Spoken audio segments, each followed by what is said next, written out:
क्या आपने कभी किसी चीज को लेकर इतना पागलपन फील किया है? एक ऐसा डीप ऑब्सेशन जहां अपना सारा वक्त, अपनी सारी एनर्जी और अपना पैसा उस एक चीज में झोंक दो। एक ऐसी दुनिया जो सिर्फ इंटरनेट पर एग्जिस्ट करती है, पर आपको अपनी रियल लाइफ से ज्यादा सच्ची लगने लगे। आज की कहानी हमारे हीरो किम सूल यूंग की है, जो आपकी और मेरी तरह एक आम कॉर्पोरेट स्लेव था। वही सुबह से शाम तक का बोरिंग ऑफिस रूटीन, वही फेलिन और बॉस की घिसपिटी दांत। इस घुटने वाली डोपामाइन स्टार्व्ड लाइफ से बचने के लिए उसने एक रास्ता ढूंढा, द डार्क एक्सप्लोरेशन क्रॉनिकल्स। ये एक viral internet ghost story series थी जो यूट्यूब एल्गोरिदम की वजह से पूरे इंटरनेट पर तबाही मचा रही थी। हजारों लोग इस ओपन सोर्स यूनिवर्स में आकर अपनी पैरानॉर्मल स्टोरीज और द डार्कनेस के बारे में लिखते था। हमारे हीरो का नाशा इस हद तक बढ़ गया था कि वो ऑफिस में काम छोड़कर दिन भर यही पढ़ता रहता था। आखिर जब तक कोई एक्चुअल काम ना करना पाए तब तक हर चीज मजेदार लगती है ना। धीरे धीरे वो सिर्फ एक रीडर नहीं रहा, उसने खुद की स्टोरीज लिखना और पोस्ट करना भी शुरू कर दिया।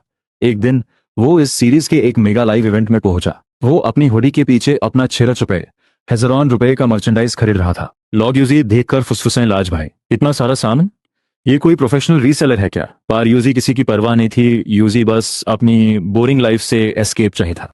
वहां एक लकी ड्रॉ चल रहा था, अपोकलिप्स से डार्क एक्सप्लोरेशन रिकॉर्ड्स। उसने व्हील स्पिन किया और किस्मत देखो, व्हील सीधा फर्स्ट प्लेस प्राइज बार आकर रुका। उसके हाथ में एक आईडी कार्ड थमा दिया गया जिस पर लिखा था daydream company field exploration team employee Kim Seol Young. तभी अंधेरे से एक बहुत अजीब आवाज आई, क्या तुम्हें ये पसंद आया? तुम इसे हमेशा संभल कर रखोगे ना? अपने धुन में मस्त हीरो ने कह दिया हान। वो नहीं जानता था कि इस एक हान ने उसकी किस्मत पर मौत के दस्तक दे दी थी। हान की थी स्क्रीन ग्लिच हो गई और खून जैसी लाल आवाज में लिखा आया यार। उसके दिमाग में डरावने मैसेजेस गूंजने, लाज हड्डियां टूटने और दाम घुटने का असली मतलब अब समझ आएगा। और एक ही लाइन रिपीट होने लगे, pull yourself together, I am trace the L. में नहीं, बल्कि एक ब्राइट और बैड ऑडिटोरियम में बैठा था। उसकी कैजुअल कपड़े गायब और वो एक फॉर्मल ऑफिस सूट पे ही था। स्टेज पर एक होस्ट चलाया, कॉन्ग्रेचुलेशंस, आप सभी 145 TO1 के ऑड्स को बीट करके सेलेक्ट हुए हैं डे ड्रीम कंपनी लिमिटेड में। Day dream company real world में ये देश की सबसे बड़ी मैजिकल फार्मास्यूटिकल कंपनी थी, जो गंजपन, हेयर लॉस और स्किन केयर की ऐसी मिकल दवाइयां बनाती थी कि लोग इसके पीछे पागल था। सबको लगता था ये एक ड्रीम जॉब है, पर हमारा हीरो काम तो था, क्योंकि होस्ट ने अनाउंस किया आप सभी को फील्ड एक्सप्लोरेशन टीम दी जाती है। हीरो को इंटरनेट जोर से अच्छे से याद था, ये कोई टीम नहीं बल्कि इस कंपनी की सबसे खून खराबा वाली सुसाइड स्क्वाड थी। एक ऐसा इंसेंट डिपार्टमेंट जो फुल टाइम नौकरी देने से पहले ओरिएंटेशन के दिन ही अपने एम्प्लॉइज का एक डेथ सर्वाइवल गेम करवाता है। होस्ट ने कहा अभी आपका एक छोटा प्रोबेशनरी पीरियड होगा आपकी करेज चेक करने के लिए, और इससे पहले कोई कुछ समझता खताक। ऑडिटोरियम के सारे दरवाजे लॉक हो गए और पूरा कमरा घुप अंधेरे में डूब गया। अंधेरा छठे ही सेटिंग फिर बदल गई। इस बार सारे रिक्रूट्स एक चलती हुई सबवे ट्रेन के अंदर द उनमें से एक लड़की बेहद थकी हुई आवाज में बोली, मेन तो काम के बाद ट्रेन में सो गई थी, घर जाकर कपड़े भी धोने हैं। वो बेचारी सोच रही थी ये कोई VR सिमुलेशन है। पर तभी ट्रेन में अनाउंसमेंट हुई, dear passengers, thank you for riding with Abyss transit corporation, ये ट्रेन अब नहीं रुकेगी।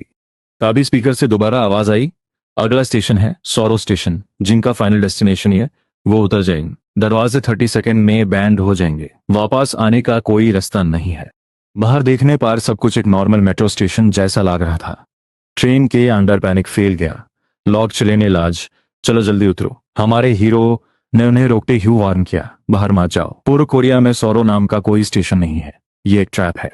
पर यहाँ आता है सबसे बड़ा ह्यूमन इमोशन, भेद चाल, हर्ड मेंटालिटी।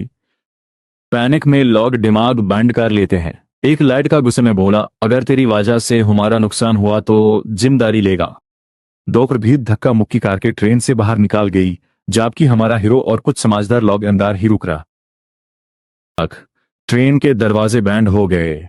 जो लोग स्टेशन पर उतर गए वो अंदर बैठे लोगों को देखकर हंसने लग, बोले देखा वो डरपोक लोग अंदर ही रहे, बाद में रोएंगे। पर उनकी हंसी अगले ही पल उनकी जिंदगी की आखिरी चीख बन गई। अचानक स्टेशन की छत से कुछ टपकने लगा, गाढ़ा लाल खून। अंधेर में से एक भयानक रूह कांप देने वाली आवाज गूंजी, डोंट वाई यू एग्री। और अगले ही पल छत से उतरे एक अनजान वाला ने प्लेटफॉर्म पर खड़े रिक्रूट्स को जिंदा फाड़ना शुरू कर दिया। लोग खून में लथपथ होकर ट्रेन के शीशे पर हाथ मार रहे, बचाओ मुझे, अंदर लो, हेल्प मी। पर दरवाजे लॉक था। ट्रेन के अंदर से हमारा हीरो बिल्कुल ठंडी आंखों से ये खूनी मंजर देख रहा था। उसने धीरे से कहा, ये उनका अंजाम है जिन्होंने गलत जवाब चुना। वो समझ गया था कि इस गोस्ट वर्ल्ड में एक गलत फिसला और आपका चैप्टर हमेशा के लिए क्लोज्ड। ट्रेन के अंदर एक आखिरी स्क्रीन फ्लैश हुई। नए रिक्रूट्स का प्रोबेशनरी पीरियड शुरू होता है। The train is departing.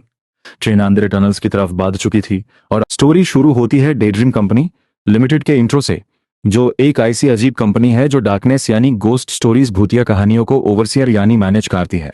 इस कंपनी के एम्प्लॉयज को इन भूतिया कहानियों के अंदर भेजकर डेंजरस मिशंस पूरा करवाए जाते हैं। और हाँ, जो नए एम्प्लॉयज होते हैं ना, उनका प्रोबेशनरी पीरियड भी इन्हीं मौत के कुएं वाली गोस्ट स्टोरीज के अंडर होता है। ट्रेन सौरो स्टेशन से निकाल चुकी है। अचानक एक अनाउंसमेंट गूंजती है, आपकी यात्रा मंगलमय हो। कृपया अनाउंसमेंट्स को ध्यान से सुनें। लेकिन ये कोई नॉर्मल यात्रा नहीं है भाई, ये एक हार्डकोर डेथ सर्वाइवल फॉर्मेट है। अगली ही कार में लॉकदार के मारे चीख रहे हैं। हम अब क्या कहें? क्या सच में कोई मार गया? चारों तरफ अफरा तफरी मची हुई है। अब आती है हमारे मेन कैरेक्टर किम सोलियम की एंट्री। वो बाकी लोगों को दार से काम पे हुए देखकर मन में सोचता है, ऑनेस्टली मैं बाकी नए एम्प्लॉयज से बहुत ज्यादा एडवांटेज में हूँ, क्योंकि मैंने इस गोस्ट स्टोरी की पूरी विकी शुरू से लेकर आखिरी तक चार्ट रखी है। तुम्हें लग रहा होगा कि वाह भाई, ये तो कोई ओवर पावर्ड प्रोटेगनिस्ट निकला जो अपनी मोर देन इन्फॉर्मेशन का फायदा उठकर सारे फ्यूचर अपॉर्चुनिटीज और भूतिया आइटम्स अकेले लूट लेगा। अगर वो ऐसा कर पाता तो क्या ही बात थी, क्योंकि यहाँ एक बहुत बड़ा, बहुत ही क्रिटिकल प्रॉब्लम है। भाई मेरी भूतों साफ आती है।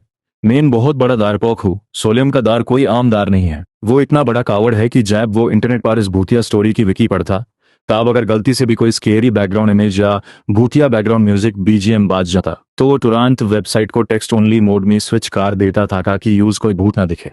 यहाँ टेक कि उसने यूट्यूब वीट्यूब पर सारे हॉरर कंटेंट्स को नॉट इंटरेस्टेड मार्क कर रखा था ताकि थंबनेल्स तक सामने ना आए। उसने खुद जो भूतिया कहानियां लिखी थी, उनमें दार के मारे एक भी भूत की फोटो नहीं लगाई। एक बार उसने एक लड़की को सिर्फ इसलिए रिजेक्ट कर दिया क्योंकि वो हॉरर मूवी देखने जाना चाहती थी। इस वजह से उसके सारे दोस्त चैट पर उसका मजाक उड़ाते हैं। तेरा नाम सोलियम गूजबम्स है और जो हॉरर से डरता है, LMAO। सोलियम चुपचाप बैठकर विकी चेक करता है कि वो किस टीम में फंसा है। पता चलता है कि वो फील्ड एक्सप्लोरेशन टीम का हिस्सा है। विकी पर साफ लिखा है, an ill fated team also known as the death squad, यानी कि मौत का कौन जो इसमें गया उसका बचना नामुमकिन है। सोलियम पूरी तरह होपलेस हो चुका है। मेन तो पहले से ही बर्बाद हो। ट्रेन के काट में अब सिर्फ 8 सर्वाइवर्स बचे हैं। तभी अगला भूतिया अनाउंसमेंट होता है, this station is resentment station, the doors will open on the right. Solium रो पाता है, इस बार रिसेंटमेंट स्टेशन है, मुझे माँ ही दो यार। लेकिन तभी भूतिया माहौल के बीच एक चमत्कार होता है। सोलियम के सामने हवा में ग्लो करता हुआ होलोग्राफिक नोटिफिकेशन बॉक्स दिखता है। 1 ST prize less than dark exploration record greater than real box. Solium हदबता है, क्या ये सिर्फ मुझे दिख रहा है? बाकी लोग एक दूसरे को संभालने में लागे। वो बिना किसी का ध्यान खींचे चुपचाप उस होलोग्राफिक बॉक्स को हवा में टच करता है तुक, और हवा से तपक कर उसके हाथ में एक रियल ऑब्जेक्ट गिरता है। वो क्या है? एक ग्रिप तोक फोन के पीछे लगाने वाला pop socket.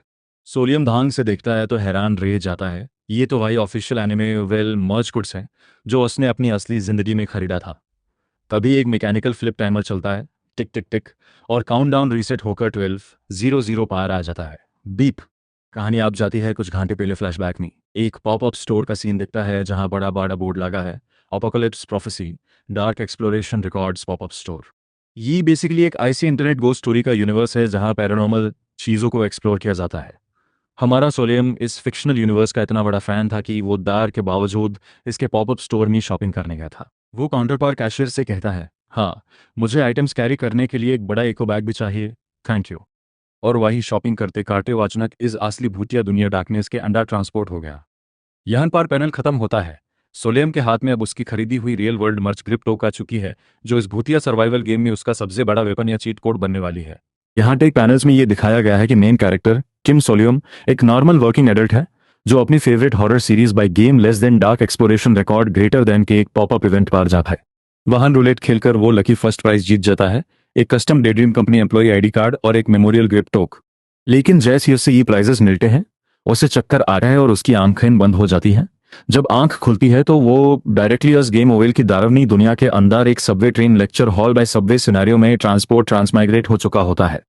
Main turning points और उसका cheat item P the magical prize memorial GripTok, जो पॉप सॉकेट बाय ग्रिप्टोकस ने जीता था, वो अब एक real D rank magical item बन चुका है। जब वो इसे अपने फोन पर अटैच करता है तो इस हॉरर यूनिवर्स के बारे में उसकी जो भी धुंधली या फ्रैगमेंट्स अधूरी में याद थी, वो फोन स्क्रीन पर एक कंप्लीट विकी पेज और गाइड के रूप में डिस्प्ले होने लगती है।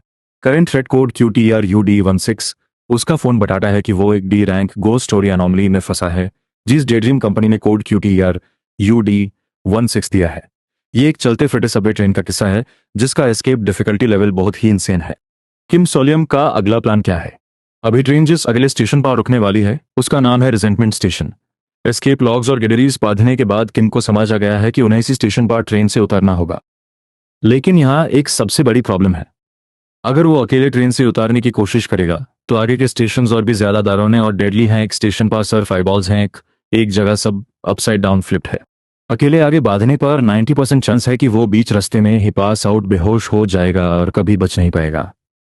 द मिशन, उसके पास कोई हीरो बनने का शौक नहीं है, लेकिन अपनी जान बचाने के लिए अब उसे ट्रेन में बैठे बाकी सभी पैसेंजर्स को किसी भी तरह परसुएड कन्विंस करना होगा ताकि सब लोग एक साथ रिजेंटमेंट स्टेशन पर उतर सकें और सेफ एस्केप कर सकें।